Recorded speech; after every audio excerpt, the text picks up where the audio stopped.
Alright, hi everybody, this is Zykor from OneSource Gaming, OSG, and we have here Venethar from Misfits, Efix also from OneSource Gaming, Ogre-esque from GSO, Panzer from Misfits, and Tatum, or Tay, from OneSource Gaming. We're all, for the most part, Elder Scrolls Online players, and we're part of the Mostly Harmless Alliance in Daggerfall. And this podcast is going to be getting a forecast of what we think about the game.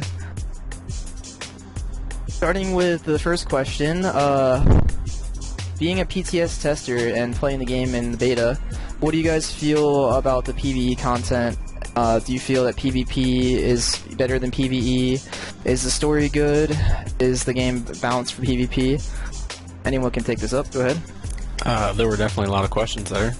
Start off with the PvE. I definitely think Daggerfall is a lot more entertaining than Aldmeri. Aldmeri is definitely a smaller PvE zone. I will say you can probably level faster, but Daggerfall is definitely a much more interesting story. Though I don't listen to it, I can tell just by what I'm looking at. A lot more werewolves, a lot more vampires. Vampires. Haven't seen one yet. However, I do agree with you that Daggerfall is much more entertaining than Aldmeri for the whole storyline and leveling. I played Aldmeri to 42, I think, and just couldn't stand the PvE content there. Daggerfall, however, is great. They've got a much better story there. Nice. Do you guys feel that you level faster from PvE, or do you level equally faster in PvP? PvE, by a long shot. You level way faster in PvE, just doing the quests. So this seems like the developers definitely want us to play through their story. Gotcha. Definitely level still in PvP, it's just not nearly as fast. Just switch back over to the Aldmeri Daggerfall, Ebonheart. Ebonheart's very bleak. Huge PvE zones, possibly longer than Daggerfall. I mean, they're about even, but I'll definitely say it's a lot more dull. The only thing I really dislike about Daggerfall is it's constantly raining. Whether it's day or night, it is fucking raining here. Yeah, when I was playing through it, it was definitely a lot bleaker, like you're saying, and there's a lot of lore with the werewolf, a lot of werewolf interaction from the level 10 zone, and with the Aldmeri, you really didn't see much of that.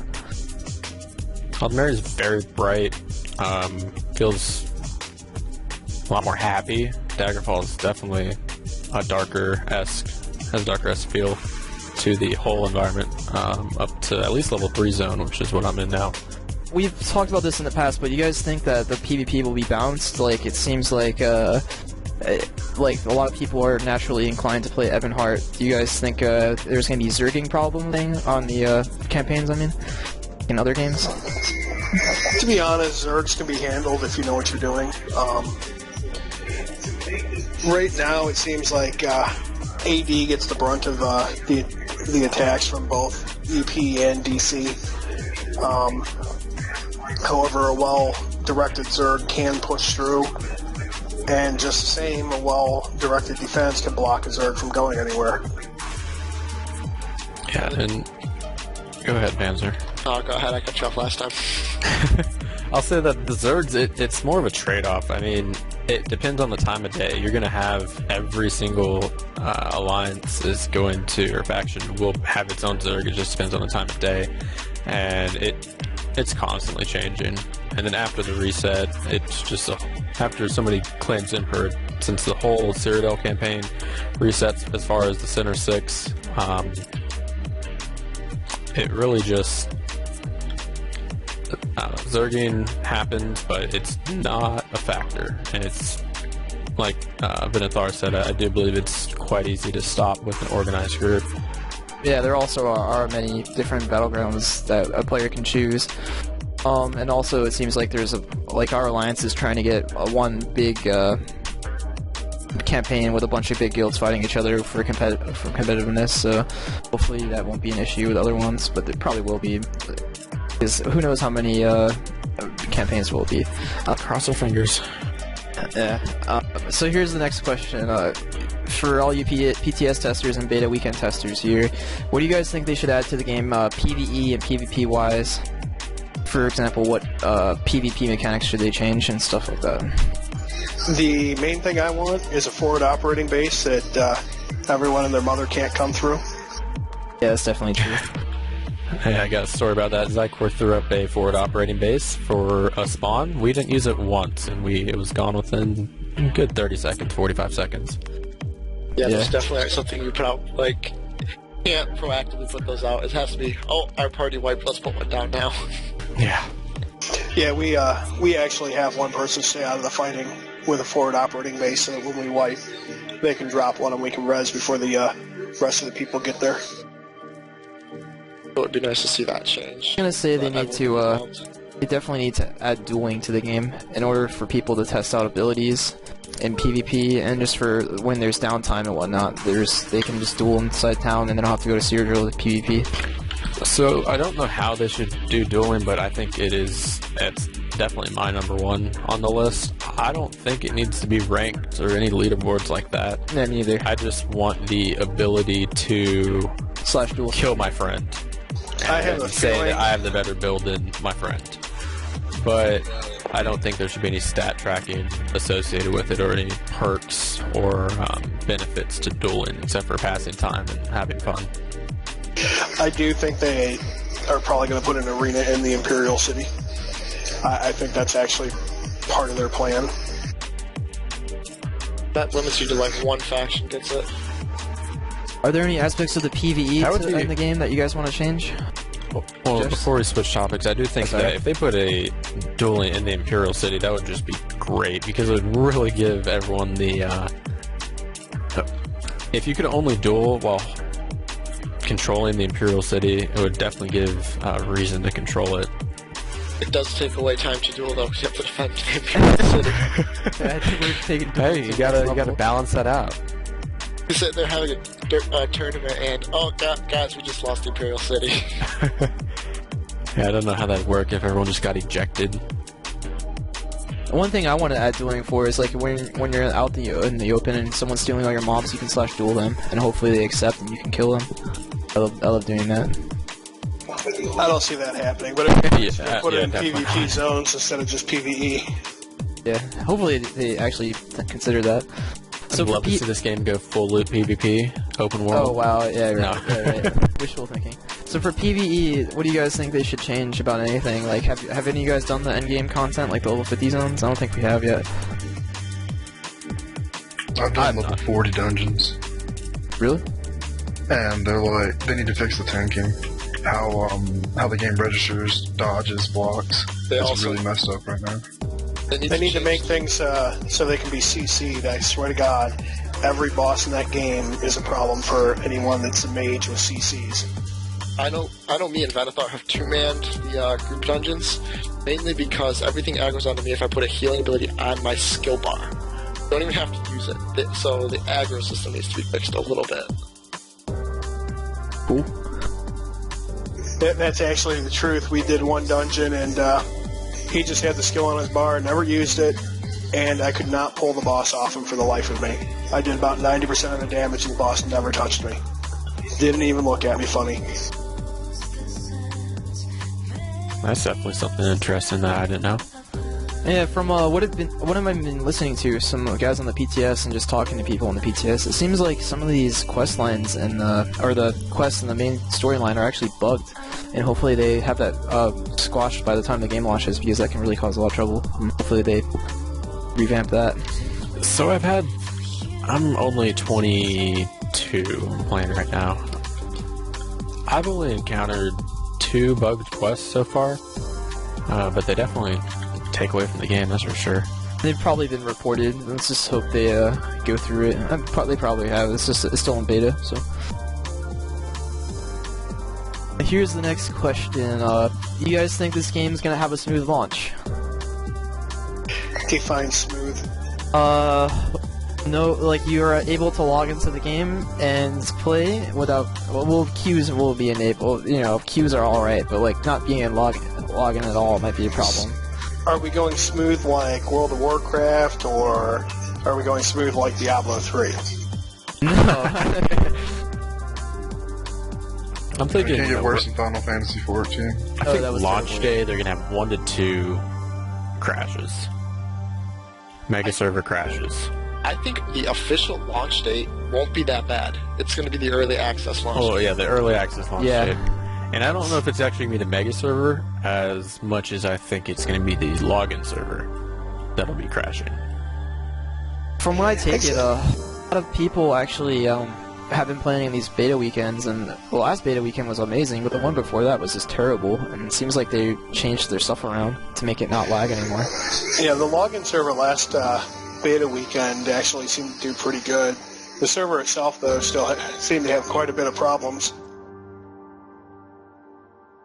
Well, I found the server would, at least in Cyrodiil, would eventually lag out, and it would just eject a large chunk of players from the game. Yeah, And I then in remember that. which, in turn, was actually causing the login servers to crash. And that probably happened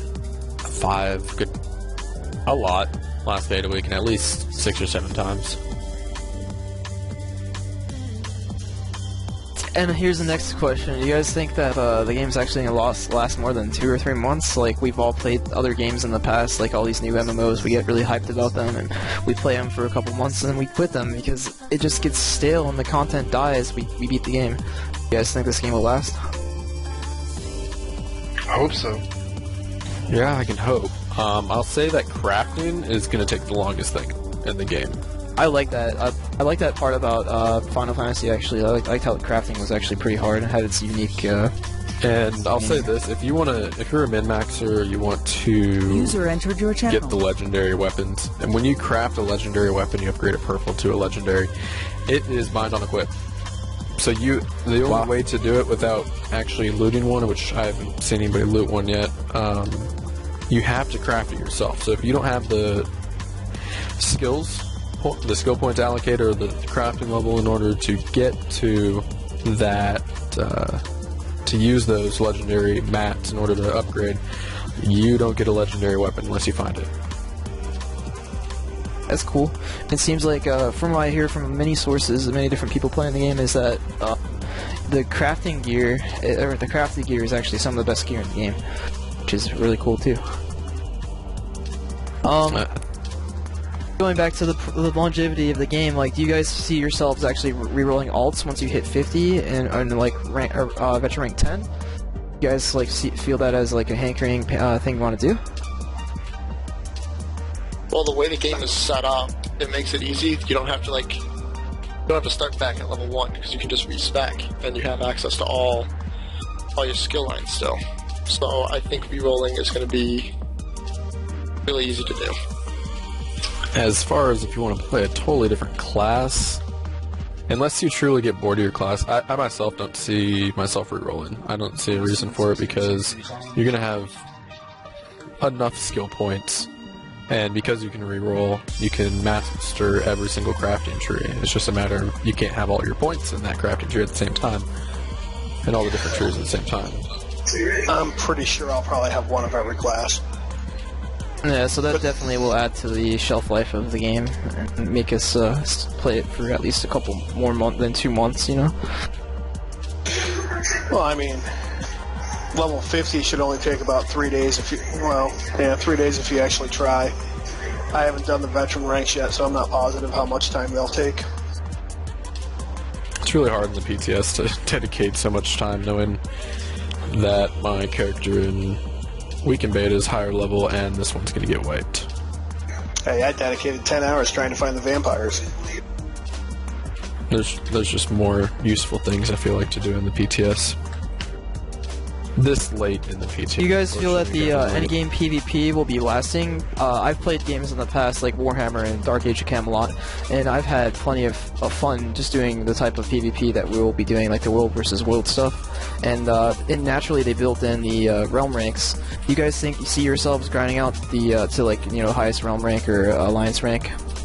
I have an actual very large problem with the way that the ranking system works, actually. Watching people just sit in a tower and farm kills and get more points than the people that actually do the work and get keeps and crown the emperors really actually makes me disheartened on how the whole thing's going to work. I don't like that either. That sounds really... I would agree. I just think that they're going to have to rework the PvP system. Like, it's fun. It's going to work for the first 2 months, but I can say I'm going to get bored of it real quick in the current state that it's in. Like, it's a lot of fun, but I know it's not long-lasting just because of the way it is. You really don't single out the best players on the server. You single out the people who play the most and farm kills, like Venethar said. Yeah, I agree with all of you. I think Exactly. I think the mechanics, like you said, are going to have to be tweaked and fixed as the game goes on. But what I'm actually excited to see is as we get more of the mature players and more players reaching the upper levels, I'm anxious to see the metagaming that occurs, the inter-guild alliances, and the way that people will be fighting over keeps and the scrolls, not just necessarily in-game, but what decisions they're going to make to try and do it, outside of the game as well. Not unlike larger games like EVE Online, where it's just a big sandbox. Second, I apologize. That would be Bishop. He's a member of he's one of our officers for Misfits. Oh, no problem. I would like to say, I'd love to see campaign lockout timers in which you can't have Europe come in and destroy everything you worked on during the day. I know that's a big issue with our alliance right now, trying to find enough European guilds to fight through the night against some of the guilds that have full coverage on their time zones. It also prevents people from playing 24 hours a day just to get ahead of the people who can only play, say, 4 hours at night.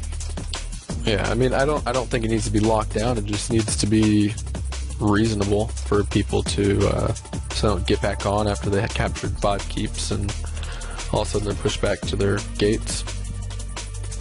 I'm not a big fan of how easily those keeps fall either. I mean, I can watch a keep fall in 5-10 minutes flat if you have enough trebuchets sitting on it. And then the turnaround on a keep, you don't have time to repair the wall after you take them anyway. So, I mean, there's a lot of things that are going to need to be worked on to get PvP where it's actually people are going to be willing to sit there forever playing it. As of now, it seems like the only rewards for PvPing are becoming, like, the really big goals are becoming Emperor, and when you actually take keeps, you get buffs for your realm or for your side if you're homed in that campaign. And I really think they should add actually other rewards too. I don't know, maybe mounts or something. Maybe people love mounts, or some sort of other type of pixel that people can fight at for a goal. Well, there will be the Imperial City, and yeah, definitely. I mean, we don't know what's going to be in the Imperial City yet. I think there's a dungeon in there, but that's about all we know. Yeah, I heard actually it's going to be something like Darkness Falls. There was an interview on MMORPG about that with one of the PvP lead, and he was saying he didn't roll it out as an option, but it could be, or something maybe like Wintergrass. I think the Zerging is going to get real old real quick because in the PvP. I don't know. I'm a small group PvPer, so I'm not going for the Emperor, but I am going to be, well-known player on the server as far as PvP goes, and there's just no way to do that right now whatsoever, unless you do small organized fights and have a small community following those small organized fights. And that also leads to there's no way to really build a name in this game. You can't see what guild somebody's in. Or their name. Unless you ask. You can't really, you really don't see their name. And there's no kill trackers or anything like that. So there's quite a few things missing for the solo players when it comes to PvP. There are, I'll just call them rumors, that about nameplates and guild tags that should be being shown at some point in time in the future. That'd be very cool if they added guild capes like someone suggested on the forums. That'd be really cool. I thought that would be pretty cool as well, to have a cape to signify your guild. Or banners that you can carry around. I would love to just have somebody being the banner boy. That would be funny. You can carry a flag while you're riding a horse, that'd be cool. And the flag can grant a buff for the group in a certain radius, and people would want to kill the banner boy first. That'd be really cool, actually. It takes him out of combat it would be too, really right? cool. Yeah, he couldn't attack or anything, but You would just be a tank. I'm gonna go ahead and change the subject a little bit. So what builds are you guys going and why? And what class? Why did you guys pick these class over other ones? I won't give my build, but I decided on a sorcerer. Just I prefer a bunch of crowd control, so that's about as much of my build as you'll get. Is it? I focus a lot on crowd control. When I was going through the sorcerer abilities, it seems like they can go many different ways. You can play them as like a classical wizard, ranged sorcerer. You can play them as a healer if you wanted to. You can play them as like almost like a WoW hunter with their pet and the bow. Play them as a melee burster, like a battle wizard. There's so many different varieties of wizard you can do, and you can do that with almost any build in the game. Yeah. And I played like Final Fantasy and like 14 and 11 and a bunch of different games, and I hated them. I just absolutely hated them because it was so cookie cutter. You didn't get a choice in your build. You basically had to go one route. In this game, there's, I don't know how many would y'all say, good 50 abilities per class, and you can mix and match all you want. There's no limitation to how you actually make your build. And as far as balancing goes, you're going to find those builds that are completely... I think the game is so potentially unbalanced that it's actually going to balance itself out. I think a lot of the balancing comes from the fact that you can only use 5 abilities on each bar, or 10 abilities total, which tries to balance the game out a lot. A rumor of a 6th coming. Oh, wow. I want 6, I want 5. I want 6. I want a better... For PvE purposes, I want 6. I'll say my biggest complaint about the game, though, is that Q wheel. I cannot stand that thing. Yeah, they had that in Darkfall. The quick select. Quick bar, That is the worst possible thing. It actually gives an advantage to anybody with a gamepad. I just rerouted mine to the mouse button. The quick select, please go more in depth. Your potions, your siege weapons, all of that. Hold down Q, yeah. Basically, it's a circle. So you have to hold down the Q, then you have to move your mouse to the proper location for whatever you want to select.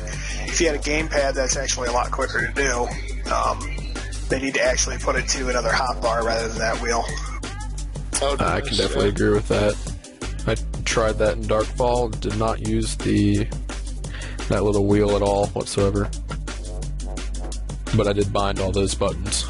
For those playing... Unfortunately, from what I understand from those that can do the UI mods that actually know LUA, that is something that cannot be changed because that's actually part of the game and they can't change it. For any of you guys playing Dragon Knight by any chance? Yeah, what kind of build are you going? Well, actually, to speak to how wide range things are on the beta or the weekends, I play like a tank. And then on the PTS currently I'm playing the Destruction Staff with Flyer based. Yeah, I'm also playing that same build. Yeah, it basically just synergizes off of all the passives in the Ardent Flame, increased burn damage and fire damage. So for your tanky Dragon Knight, do you find yourself using the one-handed sword and shield, or do you have to use that ability, or use that weapon choice, or can you use other weapons as a tank? I've been using sword and board, but since most of it's been played in PvP, I also have played a lot of time with a bow. I see. I've heard from many different people in this game that armor is useless, and that spell resist is also useless because of the cap system. Do you guys feel that tanking won't be as powerful in this game? Not useless, but until you hit level 50 in Cyrodiil, it really doesn't matter all that much. In fact, it doesn't matter at all because you have your templated stats. Yeah, even if basically what Panzer's saying is if you're over level 50, or I should say if you're under level 50, basically if you have, say, 1500 armor, that doesn't even matter. You're going to be capped at 700. Yeah, I'm talking about until you hit level 50. The end game